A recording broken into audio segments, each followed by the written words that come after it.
Hello friends, welcome to my YouTube channel my village my academy.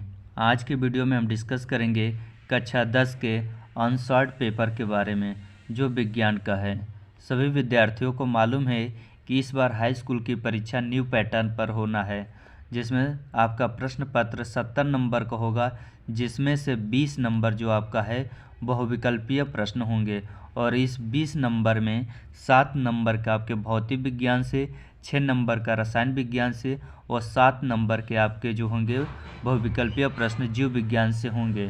तो इस बार हम सभी विज्ञान में जीव विज्ञान के जितने प्रश्न आए हुए हैं सबसे पहले उसको डिस्कस करेंगे, और इनमें से कौन सा आगामी परीक्षा जो आपको 27 फरवरी को विज्ञान की परीक्षा होने वाली है उसके लिए भी आपको इसमें इम्पोर्टेंट्स प्रश्न बताए जाएंगे, जो बहुत ही आपके परीक्षा के लिए उपयोगी होंगे।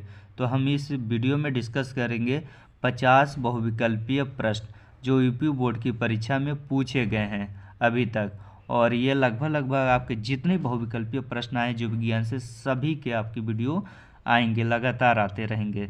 तो आइए हम डिस्कस करते हैं बहुविकल्पीय प्रश्न। पहला आपका प्रश्न है, पराग कोश में होते हैं। ये आप याद रखिए, मोस्ट इम्पॉर्टेंट ये प्रश्न है, वेरी मोस्ट इम्पॉर्टेंट। यहाँ से आपका प्रश्न जो पूछा जाएगा, शॉर्ट नोट्स भी आ सकता है यहाँ पे कि पराग कोश पर टिप्पणी लिखिए। तो आपके ये 4 ऑप्शन हैं। पहला है बाह्य दल, अंडाशय, पराग कोश और बीजांड। तो पराग कोश में होते हैं, तो आपका ऑप्शन क्या होगा, पराग कण होना चाहिए। इसको एक इमेज के माध्यम से हम समझते हैं कि पराग कोश में परागण होते हैं। ये देखिए, फ्लावर में 4 भाग होते हैं, कैलिक्स, कोरोला, एंड्रोसियम और गाइनोसियम। गाइनोसियम जो भाग होता है ये स्त्री केसर होता है जिसको, और ये जो स्टामेंस होता है ये मेल पार्ट होता है। कलर वाले पार्ट को कोरोला बोलते हैं और ग्रीन वाला जो पार्ट है इसको कैलिक्स बोलते हैं। तो इम्पोर्टेंट है, जैसा आप ये डायग्राम में देख रहे हैं, एंथर ये पीला वाला भाग, इसी में छोटे छोटे परागकण भरे होते हैं, इसी एंथर में, जिसको एंथर को हिंदी में बोलते हैं परागकोश। इम्पोर्टेंट है। और ये भी पूछा गया है फीमेल पार्ट के बारे में, तो ये भी आपको याद रखना है। और यहाँ से एक और प्रश्न उठा लिया जाता है, डबल फर्टिलाइजेशन। तो याद रखिए, डबल फर्टिलाइजेशन जो होता है आवृत बीजी पौधों की मेन खासियत होती है। इसमें क्या होता है, पॉलन ट्यूब में 2 न्यूक्लियस होते हैं, एक को बोलते हैं रिप्रोडक्टिव न्यूक्लियस और दूसरा को वेजिटेटिव न्यूक्लियस बोलते हैं। तो ये आपका इम्पोर्टेंट है, वेरी मोस्ट इम्पोर्टेंट। तो पराग कोश में होते हैं परागकण, ये ऑप्शन आपका सही है, सी ऑप्शन। अगला प्रश्न है आपका, पादप में जाइलम का मुख्य कार्य होता है। ये भी नोट कर लीजिएगा, वेरी मोस्ट इम्पोर्टेंट। ऑप्शन है आपका, जल का संवहन, भोजन का संवहन, उत्सर्जित पदार्थों का संवहन, उपयुक्त सभी। तो मुझे मालूम है कि आप इसमें सही ऑप्शन लगा लिए होंगे, तो इसका सही ऑप्शन क्या होगा, जल का संवहन, ऑप्शन ए। ये भी आपका प्रश्न मोस्ट इम्पोर्टेंट है, बार पूछा गया है, नोट डाउन कर लीजिएगा कि पादप में जाइलम का मुख्य कार्य होता है जल का संवहन। अब भोजन का संवहन कौन करता है, फ्लोएम करता है, याद रखिएगा। और उत्सर्जित पदार्थों का संवहन जो होगा, अगर पेड़ पौधों में पूछा जाएगा तो स्टोमेटा के द्वारा होगा, और मनुष्य में पूछा जाएगा तो किडनी के द्वारा होगा। अगला प्रश्न है आपका, मस्तिष्क उत्तरदायी है, यानी मस्तिष्क के कई भाग होते हैं और सभी के अलग अलग काम होते हैं। पहला है सोचने का कार्य होता है, शरीर का संतुलन, हृदय स्पंदन या सभी कार्य होता है। तो देखा जाए तो मस्तिष्क का कार्य जो होता है सोचने का होता है। हृदय का जो कार्य होता है, हृदय पर मस्तिष्क से द्वारा हम हृदय को धड़कना नहीं रोक सकते हैं, क्योंकि इस पर ऑटोनॉमस नर्वस सिस्टम का कंट्रोल होता है, अपने आप ये धड़कता है। शरीर का संतुलन आपके कान करते हैं, बाह्य कण होते हैं, हाथ से भी आप कर सकते हैं। तो यहाँ पर सही ऑप्शन आपका कौन सा होगा, सोचने का कार्य। एक बार इमेज के द्वारा हम देख सकते हैं, ये जो आप देख रहे हैं फ्रंट, जो माथा वाला, इसको फ्रंटल लोब या प्रमस्तिष्क कहते हैं। ये पीछे वाला जो भाग होता है आपका, जिसको कहते हैं पीछे छोटा दिमाग होता है, और स्पाइनल का जो ऑटोनॉमस नर्वस सिस्टम को कंट्रोल करता है। तो ये आपका पैरेटल लोब है, ये ऑक्यूपिटल लोब है, और टेम्पोरल लोब, ये सभी ब्रेन के भाग हैं। तो यहाँ पर सही ऑप्शन होगा सोचने का कार्य। अगला प्रश्न है आपका, समजात अंगों का उदाहरण है। मोस्ट इम्पोर्टेंट, समजात और समरूप ये दोनों इम्पोर्टेंट है बोर्ड परीक्षा के लिए आगामी जो 27 फरवरी को होने वाला है। ऑप्शन है हमारा हाथ तथा कुत्ते का अग्रपाद, हमारा दांत तथा हाथी का दांत, आलू तथा घास या उपरोक्त सभी। तो इसमें ऑप्शन आपका करेक्ट होगा पहला ऑप्शन। कौन सा ऑप्शन होगा? पहला ऑप्शन, हमारा हाथ तथा कुत्ते का अग्रपाद। इसकी डिफिनेशन क्या होती है? समजात और समरूप अंग आपको आना चाहिए। तो समरूप अंग यानी वे अंग जो समान कार्य करते हैं तथा देखने में भी जो होते हैं समान होते हैं, लेकिन उनकी उत्पत्ति और संरचना क्या होती है? भिन्न भिन्न होती हैं। लेकिन समजात अंग में क्या होगा कि समान कार्य करते हैं, तो यहाँ पर डिफरेंट कार्य हो जाएगी। इनकी उत्पत्ति और संरचना जो होगा समान होती है। जैसे यहाँ पर इसका हो जाएगा हमारा हाथ और कुत्ते का अग्रपाद। तो आप देखेंगे जब बच्चा हम बचपन छोटे रहते हैं, लगभग 3 से 6 महीने का होता है, तो हम अपने दोनों हाथ और पैरों पर बकैया चलते हैं, और कुत्ते भी जीवन भर क्या करते हैं? अपने चारों टांगों पर चलते हैं। लेकिन जैसे जैसे मनुष्य का बच्चा बड़ा होता है वो 2 पैरों पर चलना सीख जाता है, और उसके आगे वाला जो होता है अग्रपाद में रूपांतरित हो जाता है। तो ये समजात अंगों के उदाहरण है। और ये जैसे चमगादड़ और पक्षी, ये जो है समरूप अंग के उदाहरण है। दोनों का कार्य क्या है? समान है, उड़ने का। जैसे कार्य दोनों का क्या है? समान, यानी दोनों काम क्या करते? उड़ने का। देखने में भी लगते हैं कि दोनों पंख है, लेकिन इनकी उत्पत्ति और संरचना क्या? जैसे चमगादड़ क्या? मैमल है, और जबकि पक्षी क्या? एक बर्ड्स एविज वर्ग में आती है। तो चमगादड़ मैमल है और ये क्या? एविज है।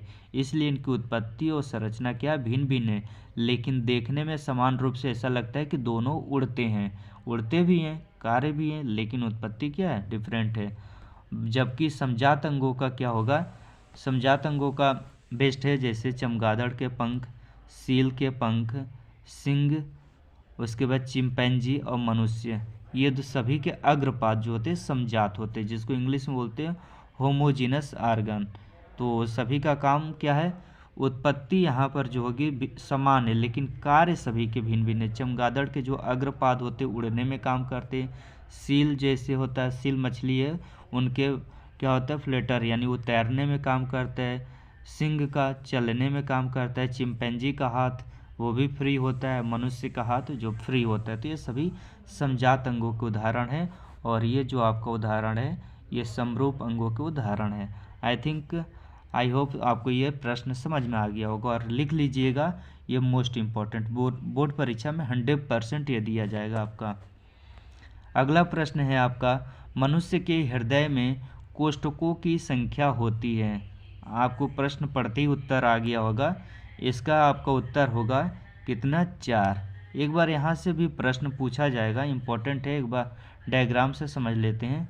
जैसे नीचे वाला भाग, जैसे ये 2, यहाँ पर देखिए एक में ब्लू और एक में रेड, तो ये दोनों ऊपर वाला भाग क्या होते हैं? यानी अगर हम हृदय बनाए या हृदय के 2 टुकड़े कर दें, तो ऊपर वाला भाग जो होता है आलिंद कहलाता है, और नीचे वाला भाग निलय कहलाता है। इसमें 2 भाग कर दें तो एक आपका दायां आलिंद और दूसरा बायां आलिंद हो जाएगा। इसका 2 हिस्सा कर दें तो इसमें भी आपका दाएं निलय और बाएं निलय हो जाएगा। शरीर में जो ब्लड का पंप होता है वो निलय के द्वारा होता है, और फेफड़े में जो ब्लड जाता है वो किसके द्वारा जाता है? यानी पूरे शरीर से ब्लड पहले आपका दाहिने आलिंद में, फिर यहाँ पे एक वाल्व लगा होता है, दोनों में वाल्व, एक में ट्राइकस्पिड वाल्व और दूसरे में बाइकस्पिड वाल्व, और यहाँ से लंग्स में चला जाता है, और लंग्स से फिर आपका यहाँ पर आता है किसमें? बाएं निलय में, और बाएं निलय से बाएं निलय में, और बाएं निलय से पूरे शरीर में ब्लड क्या कर दिया जाता है? ट्रांसफर, ये दोहरा परिसंचरण तंत्र। तो ये आपका इम्पोर्टेंट है। हृदय की संरचना भी पूछा जा सकता है, दोहरा परिसंचरण तंत्र भी पूछा जा सकता है, तो ये आपका इम्पोर्टेंट है, इसको याद कर लीजिएगा 100%। ये भी बोर्ड परीक्षा में यहाँ से रहने का रहेगा, मोस्ट इम्पोर्टेंट, आप समझिए इसको, ये प्रश्न वेरी वेरी मोस्ट इम्पोर्टेंट है। अगला प्रश्न है आपका, मास्टर ग्रंथि। ये वैसे आपका ये सिलेबस से हट गया है, लेकिन फिर भी आपको ये प्रश्न पूछा गया है, इसलिए रखा हूँ मैं। तो मास्टर ग्रंथि किसे कहते हैं? थायराइड ग्रंथि को, पीनियल ग्लैंड को, एड्रिनल ग्लैंड को, या पीयूष ग्लैंड को। तो ये आप आई थिंक आपको प्रश्न पढ़ते ही पता हो गया होगा। पीयूष ग्लैंड कैसे कि इमेज से समझते हैं। ये पीयूष ग्रंथ है जिसे पिट्यूटरी ग्लैंड कहते हैं या मास्टर ग्लैंड कहते हैं, तो ऑप्शन ये सही है। एड्रिनल ग्लैंड जो होती है ये किडनी के ऊपर पाई जाती है, कुछ इस टाइप का। थायराइड ग्लैंड जो होती है हमारे गले में पाई जाती है और इसी के अंदर दोनों पेयर में होती है, पैराथायरॉयड ग्लैंड होती है। पीनियल ग्लैंड जो होती है ये भी आपका ब्रेन में होती है। तो आई थिंक ये आपको ऑप्शन समझ में आ गया होगा। तो करेक्ट ऑप्शन है आपका पीयूष ग्रंथि या पिट्यूटरी ग्रंथि, दोनों याद रखिएगा, हिंदी इंग्लिश दोनों। अगला है ईस्ट में अलैंगिक जनन प्रायः होता है, very very most important. Option आपके ये रहे, मुकुलन द्वारा, विखंडन द्वारा, बीजाणु द्वारा या रोपण द्वारा। आई थिंक आप समझ गए होंगे कि ईस्ट में जो होता है अलैंगिक जनन मुकुलन द्वारा होता है। इमेज से आप समझ सकते हैं, ये भी याद रखिएगा। मुकुलन द्वारा किसी भी जीव में पहले अगर एक शरीर से उसकी एक बॉडी उससे दो बनता है तो सबसे पहले न्यूक्लियस में विभाजन होता है और न्यूक्लियस जब विभाजित हो जाता है तब आपका साइटोप्लाज्म। न्यूक्लियस के विभाजन को कैरियोकाइनेसिस कहते हैं। क्या कहते हैं? कैरियोकाइनेसिस। न्यूक्लियस के विभाजन को कैरियोकाइनेसिस और प्रोटोप्लाज्म के विभाजन को कहते हैं साइटोकाइनेसिस। ये जो होता है इसको साइटोकाइनेसिस। तो पहले न्यूक्लियस का विभाजन होता है फिर आपका साइटोप्लाज्म का विभाजन होता है। तो इसमें आपका ऑप्शन करेक्ट है, मुकुलन विधि द्वारा ईस्ट में। हाइड्रा में भी ईस्ट के द्वारा ही हाइड्रा में भी मुकुलन द्वारा आपका अलैंगिक जनन होता है, ये भी याद रखिएगा, मोस्ट इम्पॉर्टेंट है। अगला प्रश्न है, वह प्रक्रियाएं जिनमें जटिल कार्बनिक अणु सरल अणुओं में टूटते हैं। प्रश्न ऑप्शन आपके ये रहे, उपचयी अभिक्रियाएं द्वारा, अपचयी अभिक्रियाएं द्वारा यानी दोनों, या सामान्यतः सभी क्रियाएं। तो उपचयी अभिक्रियाएं और अपचयी अभिक्रियाएं, तो वह प्रक्रियाएं जिनमें जटिल, क्या पूछा, जटिल कार्बनिक अणु सरल अणुओं में टूटते हैं। तो इसका ऑप्शन कौन सा सही है? तो इसका करेक्ट ऑप्शन होगा आपका, तो यहाँ पर आपका सही ऑप्शन होगा अपचयी अभिक्रियाएं।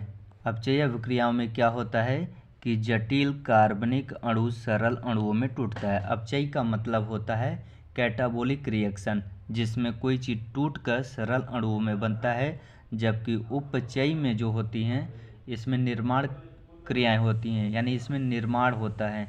जैसे प्रकाश संश्लेषण क्रिया के द्वारा आपका निर्माण होगा ग्लूकोज का, प्रोटीन संश्लेषण, यानी अपचयी में जो कोई क्रिया बनती है यानी कोई पदार्थ बनता है। तो जब कोई चीज़ सरल चीज़ों से मिलकर बनेगा तो जटिल चीज़ें बनाएगा, और जब कोई अपचयी अभिक्रियाओं में क्या होगा, इसमें क्या होती है, कोई चीज़ टूटती है तो जटिल प्रक्रियाएं टूटकर सरल अणु बनाते हैं। तो ये याद रखिएगा। और ये शरीर में ही, हमारे शरीर में दो घटनाएं घटित होती है, अपचयी अभिक्रियाएं और उपचयी अभिक्रियाएं। अपचयी में क्या होता है, जटिल कार्बनिक अणु सरल अणुओं में टूटते हैं, और उपचयी में क्या, सरल अणुओं से जटिल कार्बनिक अणुओं का निर्माण होता है। करेक्ट ऑप्शन है आपका। अगला ऑप्शन है, चर्मदाह या पलैग्रा रोग निम्नलिखित में से किस विटामिन की कमी से होता है? Most important. विटामिन से आपका एक प्रश्न 100% रहेगा, इसीलिए याद रखिएगा। विटामिन आपको पूरे याद रखना है। ये भी विटामिन कितने प्रकार के होते हैं और इनसे कौन कौन से रोग होते हैं। तो यहाँ पे जो ऑप्शन सही होगा विटामिन B5 करेक्ट ऑप्शन होगा। ये विटामिन को दो भाग में बांटा गया घुलनशीलता के आधार पर। जल में घुलनशील विटामिन कौन कौन से होते हैं? B और C, और बाकी जो विटामिन बचे वो सभी फैट में घुलनशील होते हैं। अगला प्रश्न आपका है, हीमोग्लोबिन महत्वपूर्ण भूमिका निभाता है, मोस्ट इम्पॉर्टेंट है। ब्लड से प्रश्न पूछा गया है, श्वसन में, उत्सर्जन में, पाचन में, पोषण में। तो याद रखिएगा हीमोग्लोबिन का मुख्य कार्य है ऑक्सीजन को ले जाना, तो यहाँ पर श्वसन होगा। उत्सर्जन में भी निभाता है, कार्बन डाइऑक्साइड को ले आता है, लेकिन मुख्य इसका कार्य होगा श्वसन में। ओके, तो ये ऑप्शन आपका करेक्ट है। अगला प्रश्न आपका, फ्लोएम द्वारा भोजन का स्थानांतरण होता है। तो मैं पहले ही बताया था ये इम्पोर्टेंट प्रश्न है। तो प्रोटीन के रूप में, वसाओं के रूप में, सुक्रोज के रूप में, वसीय अम्लों के रूप में। तो यहाँ पर आपका ऑप्शन होगा सुक्रोज के रूप में। यहाँ पर हो सकता है ग्लूकोज के रूप में भी दिया जा सकता है, सुक्रोज के रूप में भी दिया जा सकता है, कार्बोहाइड्रेट के रूप में भी दिया जा सकता है। तो आपको कन्फ्यूजन नहीं होना है, डाउटफुल नहीं होना है, आपको एकदम आंख बंद करके मानना है। चाहे ग्लूकोज दिया हो, सुक्रोज दिया, कार्बोहाइड्रेट दिया हो, तो आपको फ्लोएम के द्वारा भोजन का स्थानांतरण होता है, या भोजन का स्थानांतरण किसके द्वारा होता है? फ्लोएम के द्वारा। ये प्रश्न बार बार घुमा के पूछा जा सकता है और आगामी बोर्ड परीक्षा में ये प्रश्न आपको मिल सकता है 100%। तो याद रखिएगा, फ्लोएम द्वारा भोजन का स्थानांतरण होता है सुक्रोज के रूप में। अगला प्रश्न है, मनुष्य में वृक्क एक तंत्र का भाग है जो संबंधित है। ऑप्शन है आपके पोषण, श्वसन, उत्सर्जन या परिवहन। वृक्क का मतलब होता है किडनी को ही बोलते हैं, किडनी को ही क्या बोलते हैं? वृक्क हिंदी में बोलते हैं। और ये किसका भाग है? श्वसन का, परिवहन का, पोषण का, उत्सर्जन का। तो ऑप्शन सही है उत्सर्जन, क्योंकि किडनी जो है उत्सर्जन का काम करती है। जो आपका ये किडनी है तो किसका काम करती है? उत्सर्जन का। और किडनी की सबसे छोटी इकाई क्या कहलाती है? नेफ्रॉन। ये जो आप डायग्राम देख रहे हैं ये नेफ्रॉन का डायग्राम है। ये बोमेन कैप्सूल यानी जिसे बोमेन संपुट बोलते हैं, ग्लोमेरुलस, ये याद रखिएगा। DCT और PCT पूछा गया है, हेनले लूप भी पूछा गया है। ये जो आपका हेनले लूप, तो ये इम्पोर्टेंट है। और इसकी इकाई क्या है? नेफ्रॉन। क्या है? नेफ्रॉन। किडनी की इकाई नेफ्रॉन। और इसका काम क्या होता है? उत्सर्जन। करेक्ट ऑप्शन आपका थर्ड। अगला ऑप्शन है आपका स्वपोषी पोषण के लिए आवश्यक है। स्वपोषण के लिए ऑप्शन आपके हैं कार्बन डाइऑक्साइड तथा जल, क्लोरोफिल, सूर्य का प्रकाश, या इनमें से सभी। तो स्वपोषी पोषण जो अपना भोजन स्वयं बना लेते हैं, जैसे हरे पादप और जीवों में पूछा जाए तो यूग्लिना जो है आपका पादप और जंतु के बीच का कनेक्टिंग लिंक या संयोजक कड़ी है, क्योंकि ये भी अपना भोजन स्वयं बना लेते हैं। एकमात्र जीव है और असंख्य प्रोटोजोआ का है। इसका ऑप्शन होगा चौथा, इनमें से सभी होता है, क्योंकि प्रकाश संश्लेषण की उपस्थिति और क्लोरोफिल की उपस्थिति में, कार्बन डाइऑक्साइड और जल की उपस्थिति में पेड़ पौधे अपना भोजन बनाते हैं। तो इनमें से सभी। अगला प्रश्न है, अलैंगिक जनन मुकुलन द्वारा होता है।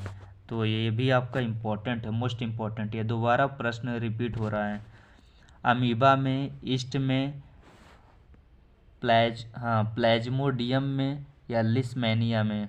तो अलैंगिक जनन मुकुलन पूछा है, तो मुकुलन द्वारा किस में होता है? ईस्ट में होता है। तो आपका ये सही ऑप्शन है, ये पीछे भी पूछा गया है। अगला प्रश्न है आपका, पराग कोश में होते हैं। ये फिर से रिपीट हो गया प्रश्न। पराग कोश में क्या होते हैं? पराग कण होते हैं।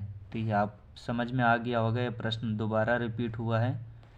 अगला प्रश्न है, मानव में गुणसूत्रों की संख्या होती है, तो कितनी होती है? 42, 44, 46 या 48। ध्यान देने वाली बात है, जल्दीबाजी में अक्सर यहाँ पे प्रश्न गलत हो जाते हैं। संख्या पूछा है। ध्यान, जब भी प्रश्न पूछेंगे कि मनुष्य में गुणसूत्रों की संख्या पूछ रहा है या जोड़ी। अगर संख्या पूछेगा तो 46 सही है, अगर जोड़ी पूछेगा तो 23 जोड़ी, याद रखिएगा। अगला प्रश्न है आपका, निम्न में से कौन मानव में मादा जनन अंग का भाग नहीं है? इम्पोर्टेंट है। ऑप्शन है आपका अंडाशय, गर्भाशय, शुक्रवाहिका या डिंबवाहिनी। पूछा है मादा जनन अंग का भाग नहीं है। अक्सर लोग पढ़ लेते हो, नहीं छूट जाता है, और भाग है मार के आ जाएंगे, गलत हो जाएगा। नहीं पूछा है, तो अंडाशय मादा का ही है, गर्भाशय और डिंबवाहिनी। तो कौन सा भाग नहीं है यहाँ पर? शुक्रवाहिका। तो यही आपका ऑप्शन सही है। कौन सा सही है? तो एक इमेज के द्वारा आप समझ लीजिए। यहाँ पर ये मादा जनन अंग का तंत्र है, जिसमें ये भाग आपका दिया है। जैसे यहाँ पर अंड वाहिका जैसे दिया गया है, जिसको डिंबवाहिनी, फैलोपियन ट्यूब, अंडाशय दिया गया, और ये गर्भाशय। तीनों भाग आपके दिए गए हैं यहाँ पर।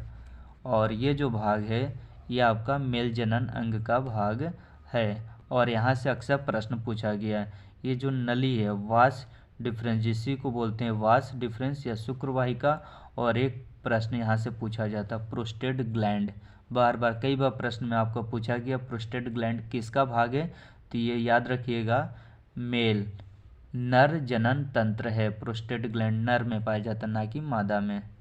अगला प्रश्न है आपका, निम्नलिखित में से कौन सा जीन प्रारूप शुद्ध गोल बीजों को प्रकट करता है? तो मेंडल के 3 नियम है, आप याद रखिएगा, प्रभाविता का नियम, पृथक्करण का नियम, और तीसरा है स्वतंत्र अभिवन का नियम। तीनों आप याद रखिएगा, मोस्ट इम्पॉर्टेंट है। और इन्होंने अपना जो अध्ययन किया था ये पाइसम सेटाइवम पर किया था, यानी गार्डन पी पर किया था। इसके ऑप्शन है आपका कैपिटल टी, स्मॉल टी।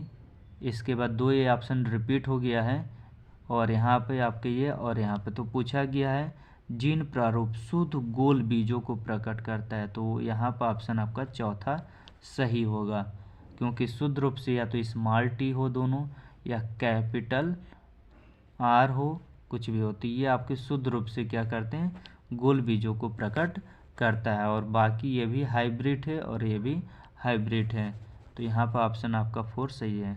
अगला प्रश्न है, पादपों में जाइलम का कार्य होता है। मोस्ट इम्पॉर्टेंट ये प्रश्न फिर से रिपीट हुआ है।